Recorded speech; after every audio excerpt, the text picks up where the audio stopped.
Now, the latest figures from the NHS Information Centre have revealed that the number of people being admitted to hospital for treatment for being overweight has increased almost 60% in the last year. Meanwhile, the number of weight loss operations, including stomach stapling and gastric bands, has almost doubled.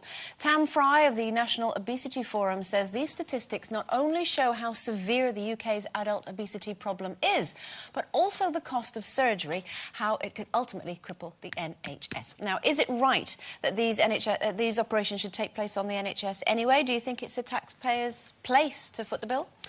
Well, I think the thing is, for me, if somebody has tried everything, you know, they've tried to stick to diets, blah, blah, blah, and they're now, you know, we're talking morbidly obese, so maybe 20, 30, sometimes 40 stone. I definitely think there should be some form, and maybe there is, I don't know, but definitely some form of counselling for these people, because by that stage, if you can get yourself to 40 stone, 30 or 40 stone, I think it's more a mental health issue than just about overeating.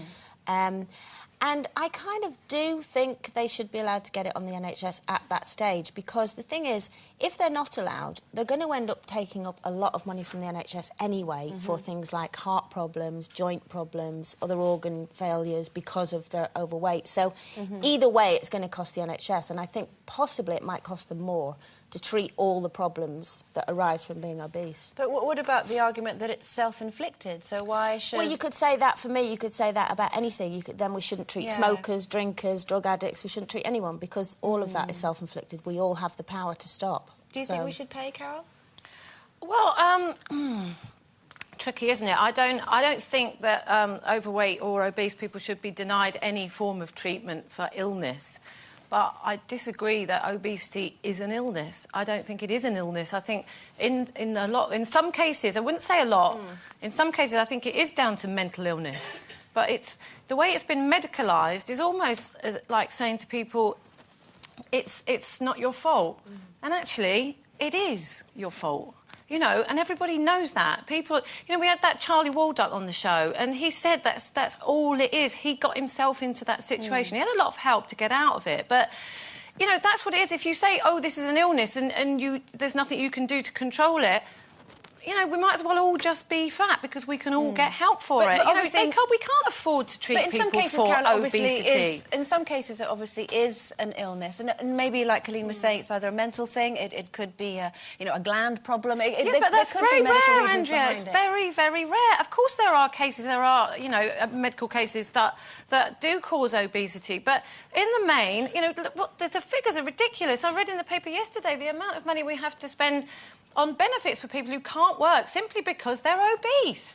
You know, I think it's a ridiculous situation. Why is everyone so obese? And going, oh, I just like eating, I'm not going to stop. There must be a problem. They can't like the fact that they're like that. I think there is definitely... because it leads to all sorts of things. I had a friend who was a size 18, actually, when she went to the doctor, and she said, I need some help, can you sort me? And all he did was actually quite look down his nose at her, actually, and throw her a diet sheet. And she walked out of there so deflated, because she knew she was in a cycle that was bringing her down, it was making her depressed, but she couldn't break the cycle. I mean, anybody knows who's carried weight, it is so difficult to shift it. And I know it's easy for all those people who've done and lost it, like yourself, Colleen. It is extremely difficult, once it's on there, to try and lose it.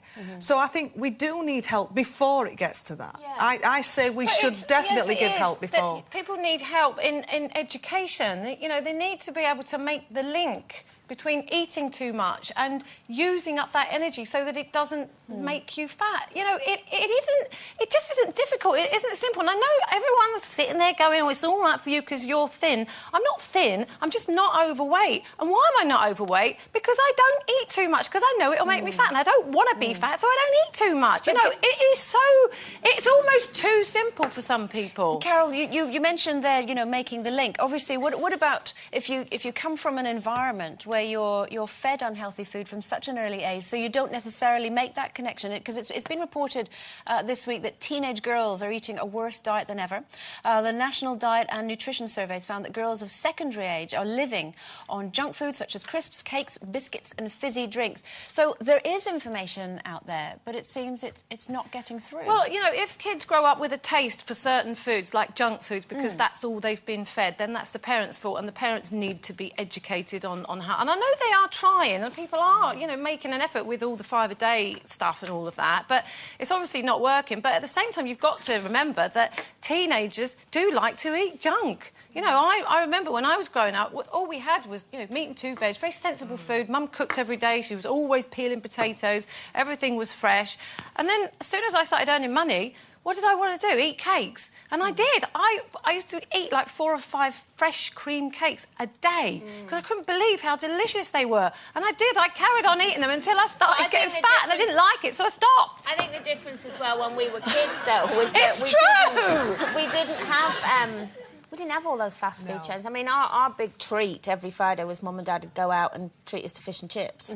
You know, but we didn't have all the fast food chains, so we didn't have that kind of... You know, there temptation. wasn't. And also, at 6 o'clock every night, my mum called us all in for dinner, and we all sat down and we all had dinner. And it was meat and we don't live like that anymore. No, most people have got both parents working. Kids now doing everything there is to do after school. And like you say, it's easy and it's also, quick, and that's the... Just to generalise, we're generalising again. There are a lot of people who are just built differently. I know a family, and they all eat the same, but one child is much bigger than the other two. Yeah, but nobody's born obese, Jane. I know, but it is a make-up. It's a make-up. Some people have got different metabolisms. My sister's got different metabolism to me. Yeah. She can eat what she wants, and she's never put on a pound. But lucky her. Well, lucky her, yeah, but unfair. Yeah, I know it's unfair. But if you haven't got her metabolism, then obviously you've got to tailor what you eat towards I'm not going to sit that. there and enjoy her watching big fat cream cakes while I have to sit there eating a carrot. And also as well, you touched on the fact that, you left home and had cream cakes because it was a treat. I think that's the thing. If something is a treat, it's all well and good. It's when it becomes part of your staple diet. That's when it's a problem. OK, we have to leave it there.